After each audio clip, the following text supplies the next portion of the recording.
Hello guys, welcome back to my channel creative story में आपका स्वागत है। गाइस, अगर आपको मेरी स्टोरी पसंद आती है तो please like share and comment करके ज़रूर बताइए कि आपको मेरी स्टोरी कैसे लग रही है। और जो भी मेरे चैनल पर नए आ रहे हैं प्लीज़ मेरे चैनल को सब्सक्राइब करें। Thank you. अब हम अपनी स्टोरी पर आगे बढ़ते हैं। अभी तक हमने देखा था कि ईवो अपने ऑफिस को निकल जाता है। इधर जहान उठता है और देखता है कि 10 बज चुके हैं। अब आगे वो इधर उधर देखता है और फिर वो बाहर आता है और अपनी मॉम को गुड मॉर्निंग कहता है। जहान की मॉम कहती है बेटा उठ गए। जहान कहता है मॉम। ईवो जहान की मॉम कहती है वो ऑफिस गया है, उसे अर्जेंट काम था इसलिए, पर वो मुझसे कहकर गया है कि मैं तुम्हारा अच्छे से ध्यान रखूं। अब जाओ पहले फ्रेश हो जाओ, मैं तुम्हारे लिए ब्रेकफास्ट लगाता हूँ। जहान कहता है ओके मॉम, और वो शावर लेने चला जाता है। कुछ ही देर बाद वो शावर लेकर बाहर आता है और ब्रेकफास्ट करता है और फिर वो और उसकी मॉम ढेर सारी बात करती है और दोनों ही अपना दिन अच्छे से एंजॉय करते हैं। उसके बाद जहान अपनी मॉम से कहता है मॉम मैं अपने कमरे में जा रहा हूँ। उसकी मॉम कहती है ठीक है बेटा जाओ तुम आराम कर लो। अब जहान रूम में जाता है और उसकी नज़र अपने स्केच बुक पर जाती है जहाँ वो स्केच बुक लेता है और फिर उस पर स्केच बनाने लगता है, जहाँ वो उस स्केच बुक पर अपनी और अपने मॉम डैड को ड्रॉ करता है, क्योंकि फर्स्ट टाइम उसे अपनी मॉम डैड का प्यार मिल रहा था, इसलिए वो अपनी फैमिली पिक्चर ड्रॉ करता है। जहाँ वो ड्रॉ करते करते ही वापस से सो जाता है। अब करीब 5 बज चुके थे। ईवो शाव मेंशन में आता है और जहान की मॉम को ग्रीट करता है। उसके बाद वो उनसे कहता है आंटी। जहान की मॉम कहती है बेटा वो कमरे में है, आराम कर रहा है, जाओ तुम भी फ्रेश हो जाओ, मैं तुम्हारे लिए चाय कॉफ़ी भिजवाती हूँ। ईवो कहता है जी आंटी, और वो कमरे में जाता है। जहाँ वो जहान को देखता है तो उसे देखते ही रह जाता है, क्योंकि जहान स्केच करते करते थक गया था और वो वही चेयर पर लेट गया था। ईवो जहान के पास जाता है और हल्के हाथों से जहान के स्केच बुक को लेता है और वो देखकर ईवो के फेस पर एक स्माइल थी, क्योंकि उसमें जहान अपनी डैड के साथ बहुत हैप्पी लग रहा था। अब ईवो जहान को आराम से उठाता है और उसे बेड पर लेटा देता है। उसके बाद वो उस स्केच बुक को देखने लगता है। पहले तो वो जहान के स्केच बुक को देखकर हैप्पी हो रहा था, क्योंकि उसमें उसने अपने और वांग जी के कुछ हसीन पलों को ड्रॉ कर रखा था। लेकिन जब ईवो की नज़र एक ड्राइंग पर पड़ती है तो वो शॉक हो जाता है, और ये ड्राइंग कोई और नहीं बल्कि विंग और वांग जी की मैरिज की थी।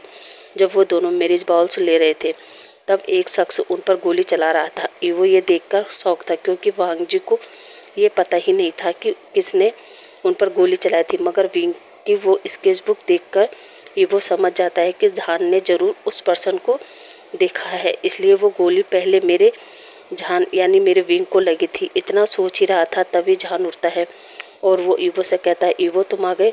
ईवो जहान की तरफ देखता है और कहता है हाँ जहान तुम ठीक हो। जहान कहता है हाँ मैं ठीक हूँ। तभी जहान कहता है ओह तो तुम मेरी स्केच बुक देख रहे हो, तो बताओ कैसी लगी। ईवो कहता है अच्छी है। जहान फिर वो जहान से कहता है अच्छा जहान मुझे एक बात बताओ, ये स्केच तुमने कब बनाई और कहाँ, क्या तुम इनको जानते हो। ईवो जहान के सामने वही वाली ड्राइंग को खोलता है। विंग उसे देखकर कहता है आई थिंक ये स्केच मैंने तब ड्रॉ किया था जब मैं 11-12 साल का था, तब मैंने ये बनाया था। ईवो कहता है जहान इस पेंटिंग में जो तुमने ये शख्स बनाया है क्या इसे तुम जानते हो। जहान कहता है नहीं ईवो, मैंने जैसे तुम्हें पहले बताया था कि मुझे कुछ विजन आते थे, वही मैं अपनी स्केच बुक में ड्रॉ करता था। अब ईवो और आगे देखने लगता है तो उसमें उसे सी चेन की ड्राइंग भी मिलती है। उसे देखकर जहान कहता है ईवो यही स्केच मैंने सबसे पहले बनाया था, यही है। मॉम ने आज तक ये स्केच संभाल कर रखी है। ये देखकर ईवो पूरी तरह शौक और वो सोचने लगता है आखिर जहान ने सबसे पहले सीचेन गगा की तस्वीर क्यों बनाई, और जहान को सबसे पहले सीचेन गगा का विजन क्यों आया, और ये गोली चलाने वाला पर्सन कौन था। क्या जहान को उस समय हमें किसने मारा पता होगा, इसलिए लेकिन जहान को अभी तक कुछ याद भी तो नहीं है। अब मैं कैसे पता करूं। इसी सोच में हम अब जहान और ईवो को देखते हैं, जहां अगली मॉर्निंग जहान से कहता है जहान मैं ऑफिस जा रहा हूं, तुम आराम से अपना और बीवी का ध्यान रखना, और हाँ आज मुझे ऑफिस में ज़रूरी काम है तो शायद लेट हो सकता है, इसलिए तुम डिनर कर लेना और सो जाना, ठीक है। जहान कहता है ठीक है पापा, मैं डिनर कर लूँगा और आराम कर लूँगा। तभी जहान कहता है वैसे ईवो मुझे आज हॉस्पिटल जाना है। ईवो कहता है अरे हाँ सॉरी जहान मैं भूल गया था। जहान कहता है कोई बात नहीं ईवो, तुम जाओ, मैं मॉम के साथ चला जाऊँगा। ईवो कहता है सच में तुम मैनेज कर लोगे। जहान कहता है हाँ बाबा मैं मैनेज कर लूँगा। तुम सिर्फ अपना ध्यान रखना। और जहान ईवो के लिप पर किस करता है और जहान को बाय कहकर ऑफिस निकल जाता है। इधर ईवो ऑफिस पहुंचकर यान और सोंगलेन से कहता है, यान, सोंगलेन, कल एक अजीब बात पता चली है। यान और सोंगलेन कहता है, कैसी बात ईवो? ईवो कहता है, यान, सोंगलेन, कल मैंने जहान के पास ये देखा और वो अपने बैग से वही स्केच पेपर निकालता है। यान और सोंगलेन कहता है, क्या है ये ईवो? ईवो कहता है, तुम दोनों खुद ही देख लो। यान उस पेपर को उठाता है और दोनों उसे देखने लगते हैं।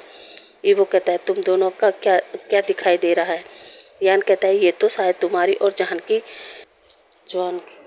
की ड्राइंग है जो शायद जहान ने बनाई है ना ईवो?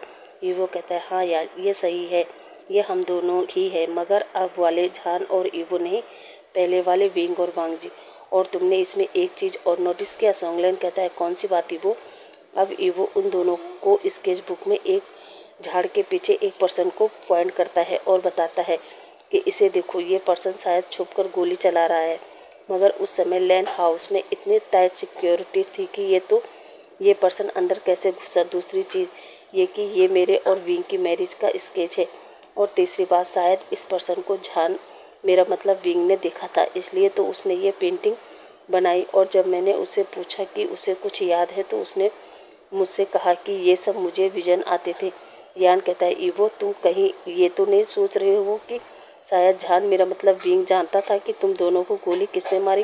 ईवो कहता है, हाँ यान, मुझे अब लग रहा है कि शायद जहान जानता है, मगर उसे पिछले जन्म के बारे में कुछ भी याद नहीं है। और हाँ, उसने मुझे एक बात और बताई कि उसे जो सबसे पहले विजन आया था वो तुम लोगों को पता है किसका था? सोंगलेन कहता है, ऑफ कोर्स ईवो, तुम्हारा, मेरा मतलब वांग जी का रहा होगा। ईवो कहता है, नहीं गाइस, वो ये था।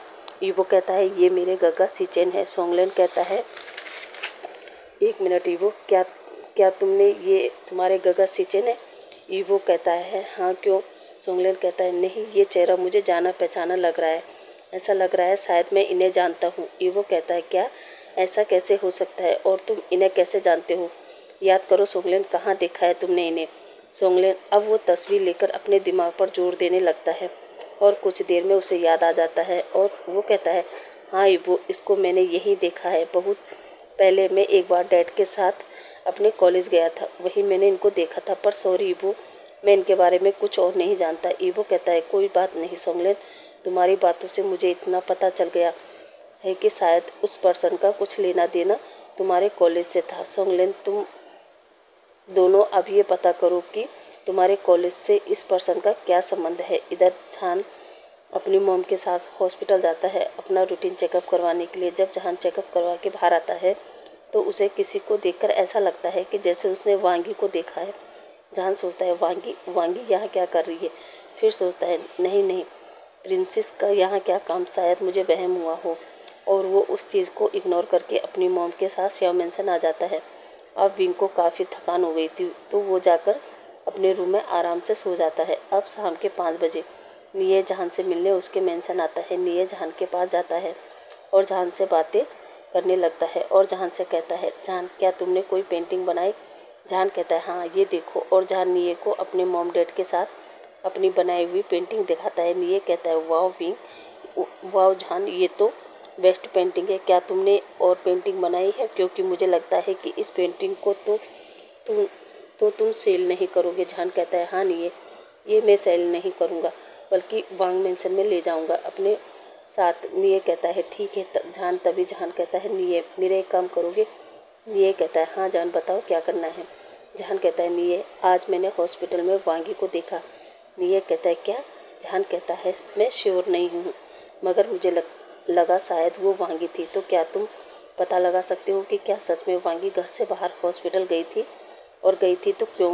क्योंकि मैंने उसे कुछ परेशान से देखा है। तो प्लीज़ निये, उसे मिलो और हाँ, उससे बात करो। निये कहता है, क्या तुमने इस बारे में ईवो या फिर वांगी से बात की?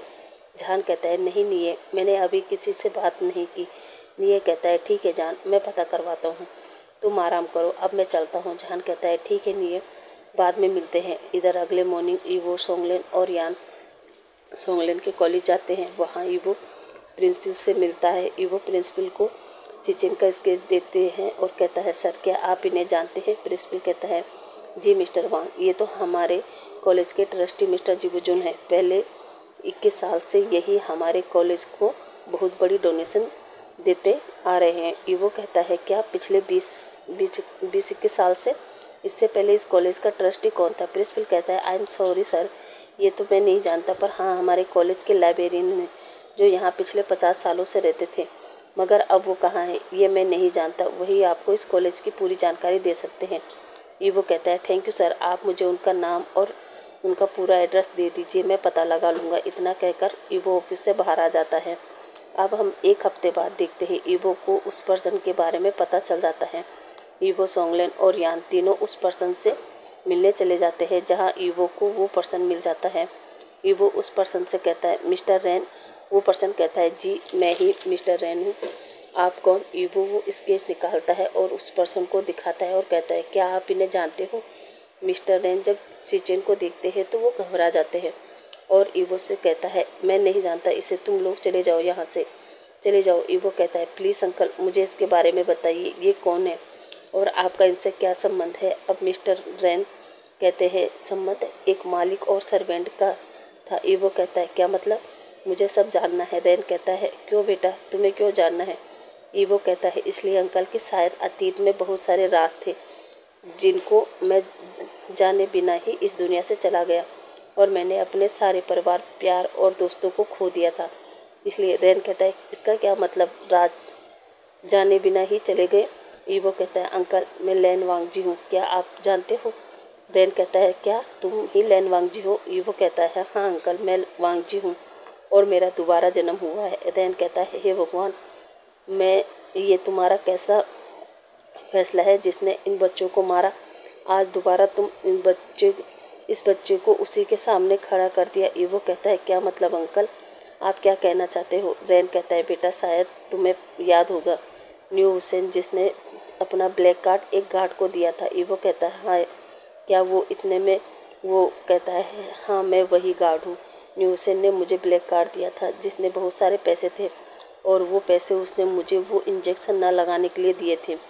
ये भी उसके बातों में आ गया और मैंने इंजेक्शन नहीं दिया। कुछ दिनों बाद एक दिन अचानक मेरा वो ब्लैक कार्ड एक दूसरे गार्ड के हाथ लग गया और मेरी जगह वो मारा गया, मगर मैं जानता था आज नहीं तो कल बेंजूलियो को पता चल ही जाएगा कि वो ब्लैक कार्ड मेरा था। इसलिए मैं वहाँ से भागकर माफिया टाइगर सीचेन के पास गया और उनसे कहा प्लीज़ मुझे बचा लीजिए, मैं आपको ब्लैक किंग के बारे में सारे सबूत दे दूँगा।